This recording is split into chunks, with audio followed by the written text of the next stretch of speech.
Magandang buhay! Si Teacher Hill po ang inyong lingkod. Ang video pong ito ay tungkol sa solving quadratic equation and rational algebraic equation na makikita natin sa Grade 9 Mathematics Module Week 4 to 5. The students are expected to solve equation transformable to quadratic equations, including rational algebraic equations, and translate verbal sentence into mathematical sentence. Task 1. Least common denominator. LCD of rational expressions or equation. Example. 3/5 plus 7/10. Get the LCD of 5 and 10. 5 is a prime number. 10 has a factor of 5 and 2. The common of 5 and 10 is 5. Bring down 5, bring down 2. Multiply 5 times 2 equals 10. The LCD of 5 and 10 is 10. Second example. 2/x plus x over x plus 4. Prime factorization. X is a prime expression. X plus 4 is also a prime expression. So, bring down the x and bring down the x plus 4. Multiply. So, the LCD of x times the quantity of x plus 4 is also x times the quantity of x plus 4. Another example, 2/x plus x over 4 equals 13/6. The factor of x is x, 4 is 2 times 2, and 6 is 3 times 2. So, makikita natin dito magkaparehas yung 2, kaya common sila, kaya pinagtapat natin. Bring down ng 3, bring down ang 2, bring down ng 2, at saka yung x. I-multiply natin, 3 times 2 times 2 times x equals 12x. The LCD of x, 4, and 6 is 12x. Another example, x plus 5 over x squared minus 4 equals 3 over x minus 2.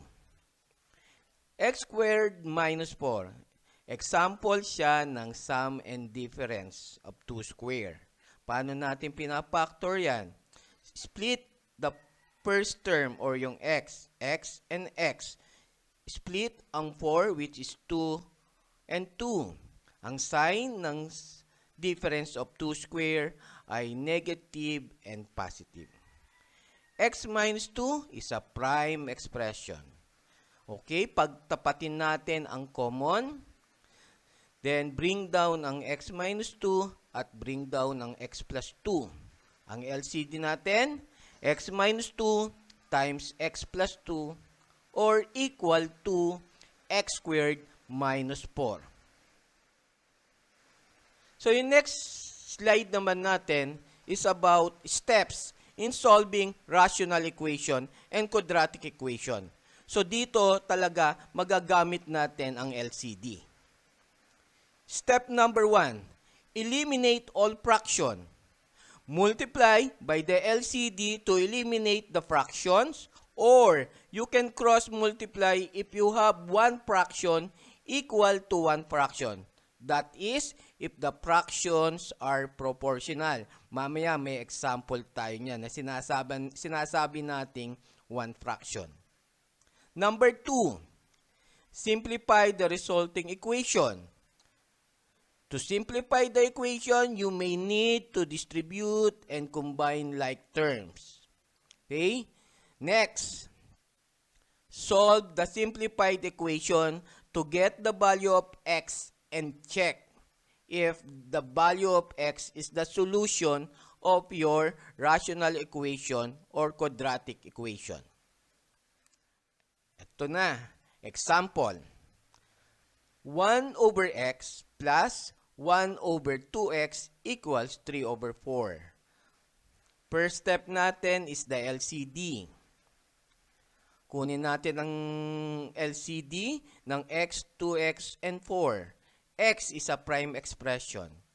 2x, may factor siya ng 2 times x. At ang 4 ay may factor na 2 times 2. So, mapapansin natin na pinagtapat natin yung common ng 2 at saka common ng x. So, bring down ang 2, bring down yung pinagtapat na 2, bring down yung pinagtapat na x. Next is multiply. 2 times 2 times x equals 4x. So, ito, advisable na pwede natin siyang i-multiply. Kasi, one term lang siya. Okay? Next. Eliminate all fractions through LCD. So, the entire fraction multiply by the LCD. Simplify. 4x times the first fraction which is 1 over x. Ano ang common ng first fraction at saka ng LCD ay x. So, kakansilin natin yan. Then, yung natira, i-multiply. Ano yung natira? 4 at saka 1. 4 times 1 equals to 4. Second fraction, which is 1 over 2x. Ano ang common? X. So, cancelan natin yung x. Multiply natin yung natira. 4 times 1, 4 divided by 2. The answer is 2. Next, yung last fraction natin. Ano ang common ng LCD at ng denominator? 4. Cancel ang 4. Then, ang natira ay x at saka 3. X times 3, that is 3x. Okay? Combine and use symmetric property. Okay? Kinumbine na po natin. 4 plus 2, that is 6. At saka yung 3x, ayun, nasa right side, napunta na sa left side. Yun yung tinatawag na symmetric. Nag-interchange, pero hindi nagpapalit ng sign. Next, solve for x. Multiply 3x and 6 by 1/3 to eliminate yung 3. So, 1/3 times 3x, the answer is x. 1/3 times 6 equals to 2. Bakit? 6 times 1, 6 divided by 3 equals 2. So, ang x natin ay equals to 2. I-check natin if the value of x is the solution of our rational equation. Check. Change x by 2. So, 1 over 2 plus 1 over 2 times the value of x which is 2 equals 3 over 4. So, multiply muna natin yung 2 times 2.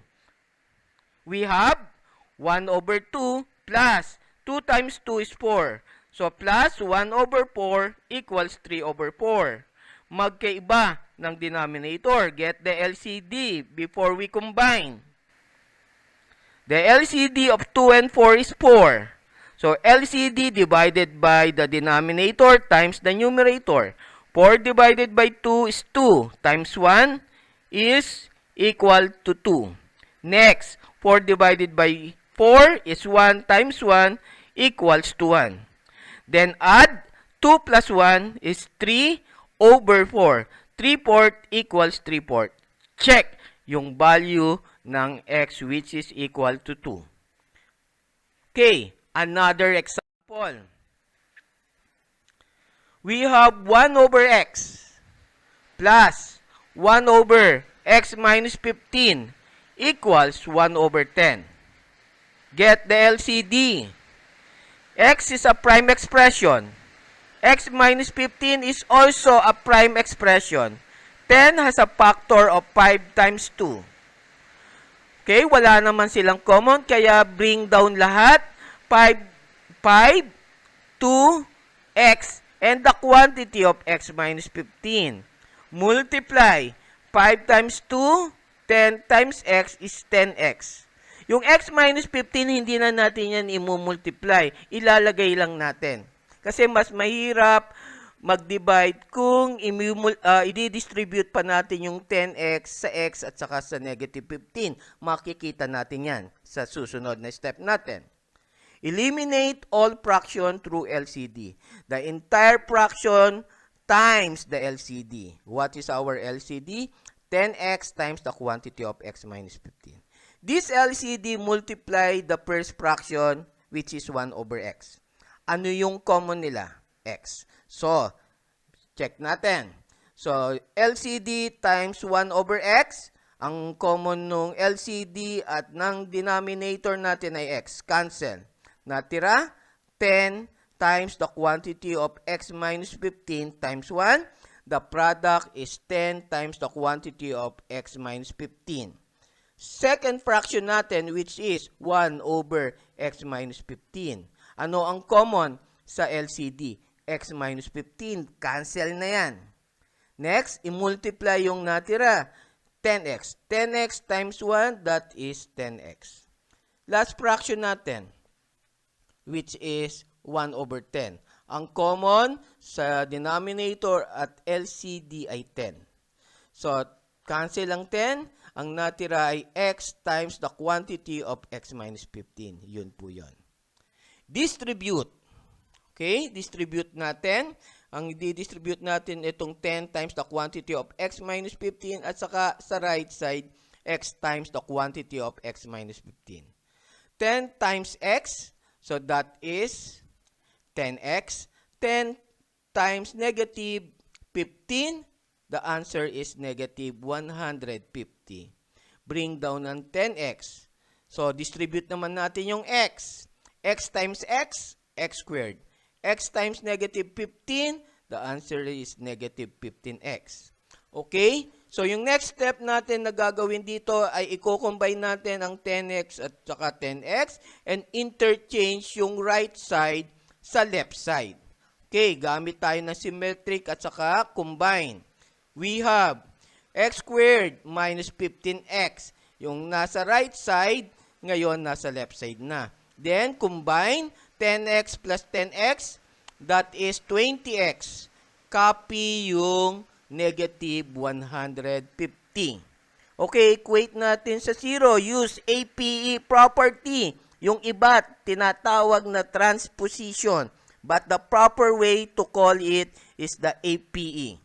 Okay, so x squared minus 15x, APE by negative 20, APE by positive 150 equals 0. Okay?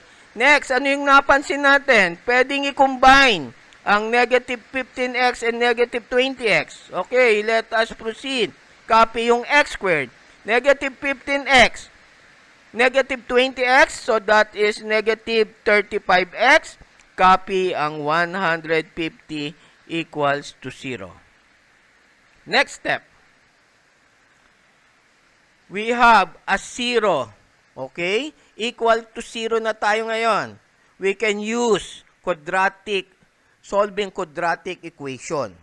Okay? Based dun sa given natin, ang napansin natin, the quadratic term, yung numerical coefficient ng quadratic term ay 1.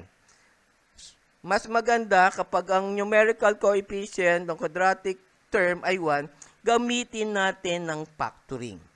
150. Ano ang factor ng 150 na ang sum ay 35? Ibig sabihin, positive to, parehas na like sign, parehas na negative ang imumultiply natin. And that is negative 30 at saka negative 5 equals to 150. At ang sum niya ng negative 30 at saka negative 5 ay negative 35x. So, x squared minus 35x plus 150 has a factor of x minus 30 times x minus 5 equal to 0. Now, next step, the zero product property. So, equate natin sa 0. X minus 30 equal to 0 sa left side at sa right side naman ay x minus 5 equal to 0. Next step is APE property. Add both sides by positive 30. And the answer will be x equals to 30. Okay, explain natin ng konti. X minus 30 plus 30 equals 0 plus 30. Cancel ang negative 30 and positive 30. Natira sa left side ay x and 0 plus 30 is 30. Kaya yung unang solution natin, ang value ng x equals 30. How about x minus 5 equal to 0? APE by positive 5. And the result will be x equals to 5.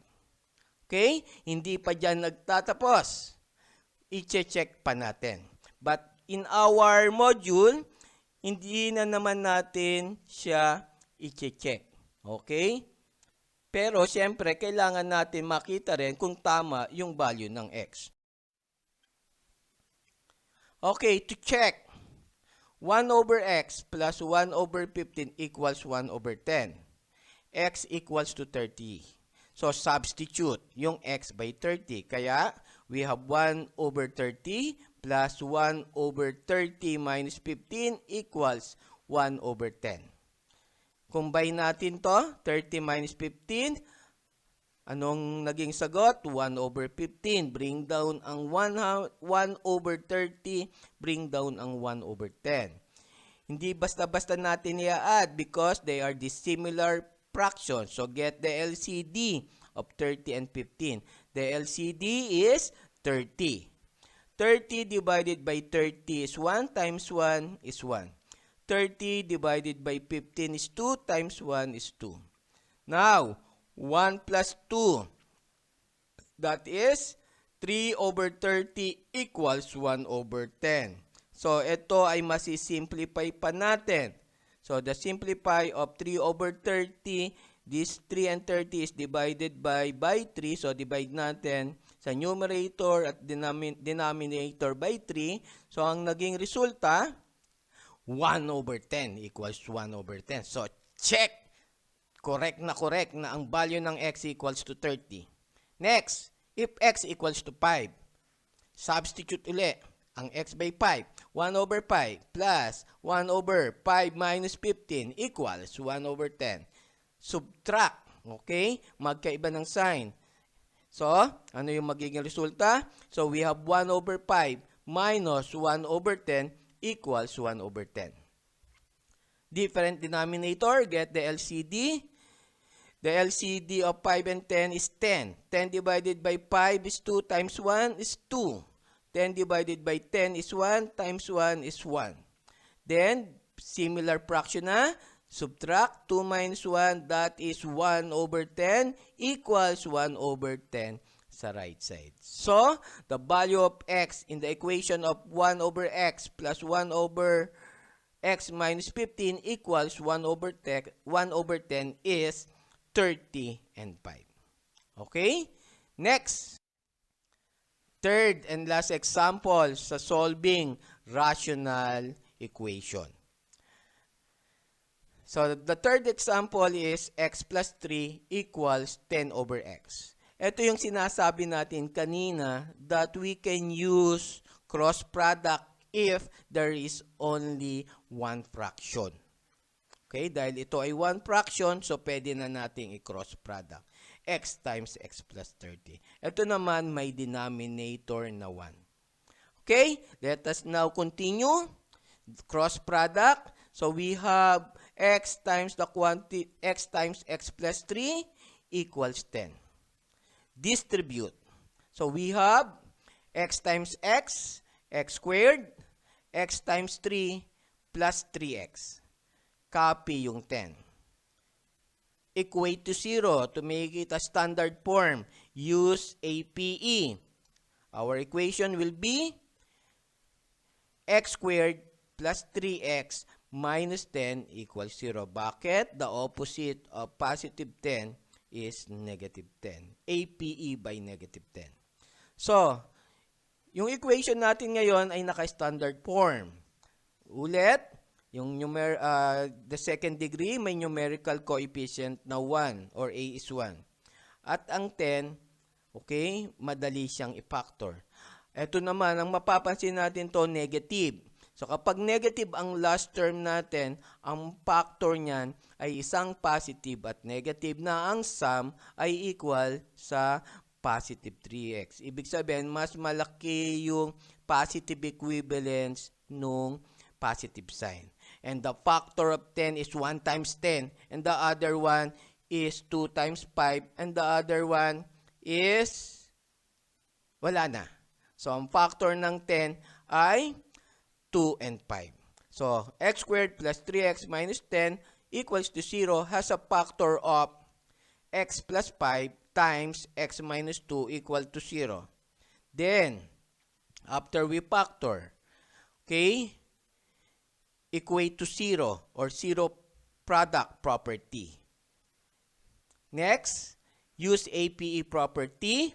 So, add both sides by negative 5. So, it becomes x equals negative 5 sa left side. At sa right side, add by positive 2 so that x equals to 2.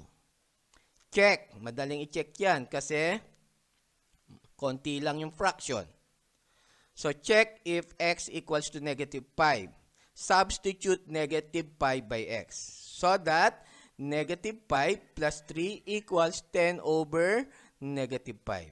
And negative 5 plus 3 is negative 2. And 10 divided by negative 5 is also equals to negative 2. May tama ka dito. So that ang x equals to negative 5 is the solution of our equation. Next, x equals to 2. Substitute x by 2 so that the equation will be 2 plus 3 equals 10 over 2. 2 plus 3, that is 5. And 10 divided by 2, that is also 5. It means that the value of x is negative 5 and positive 2. I'm hoping na naintindihan na yung solving rational equation. Pagkatapos, kung naging quadratic, isosolve naman natin by quadratic equation. Ang next slide naman natin is about mathematical translation. Kasi ito yung pinaka-importante sa problem solving, to translate the mathematical verbal sentence into a mathematical sentence. So, yung first table natin, words that translate to adding or addition. Ano yung mga common use? Added to, more than, increased by, the sum of, at ito pa yung mga ibang example. How about subtraction? Less than, difference, taken away, smaller than. At ito pa uli yung mga ibang words that translate subtraction. Next, multiplication. Multiply, double, triple, twice, product, 3 times. Yan naman yung inire-represent ng multiplication. At ito pa yung ibang example. And division, we have quotient, ratio over divided by. At ito po uli yung iba pa. Okay, example. For less than a number. Ita-translate natin tong verbal sentence into a mathematical sentence. Okay, meron tayong ditong dapat daw tandaan. Remember that less or less than is backward in the math from how you say the word. Ibig sabihin ng backward, kung naunang nabanggit, makikita ngayon natin sa huli. Okay, ito yon yung translation ng for less than a number, x minus 4. Okay, so less than at saka more than. Yan yung mga nangyayari dyan.